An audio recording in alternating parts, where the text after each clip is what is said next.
কি গো, বাপ মেয়ে মিলে কি এত গল্প করছো শুনি? না গো, তেমন কোনো গল্প না। বলছে ঈদে ওর নতুন জামা দেওয়া লাগবে। গতকালও আমার কাছে ওই একই বায়না ধরলো। আমি ওকে কত করে বোঝালাম যে তোর বাবার হাতের অবস্থা ভালো না, কাজ কাম নেই, কোত্থেকে দেবে। তাও আবার তোমার কাছে বায়না ধরেছে। তুমি চুপ করো তো। ও আমার একমাত্র ছোট মেয়ে। ওকে কিছু না দিতে পারলে হয়? আমি গিয়ে দেখি জমিদারের কাছ থেকে কিছু ধার নিতে পারি কিনা।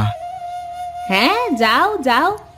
ধার তো নিতে পারলেও শোধ কিভাবে দিবে সে চিন্তা তো নেই।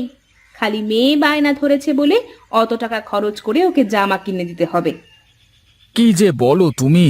বছরের একটা দিন সব ছেলেমেয়েরা নতুন নতুন জামা কাপড় পরবে।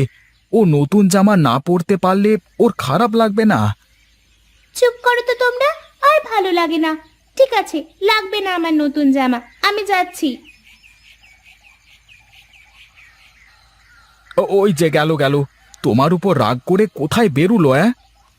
যাক, আবার একটু পরে ঠিকই ফিরে আসবে।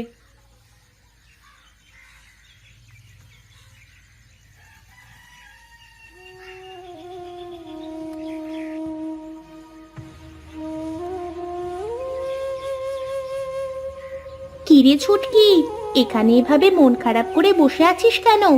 আজ যে খেলতেও আসলি না। না রে, আজ ভালো লাগছিল না, তাই আসিনি। কি হয়েছে, মন খারাপ তোর?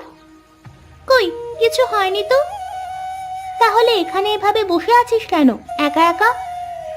বাড়িতে একা একা ভালো লাগছিল না, তাই এখানে একটু ঘুরতে এলাম। ঠিক আছে, থাক তাহলে। আমাকে আবার আজ বাবার সাথে যেতে হবে বাজারে। বাবা বলেছে আজ আমাদের ঈদের নতুন জামা কিনে দেবে। ঠিক আছে, যা তাহলে। তুই ঈদের নতুন জামা কিনবি না? না রে, আমার বাবার কাছে এখন টাকা নেই, পরের ঈদে কিনে দেবে।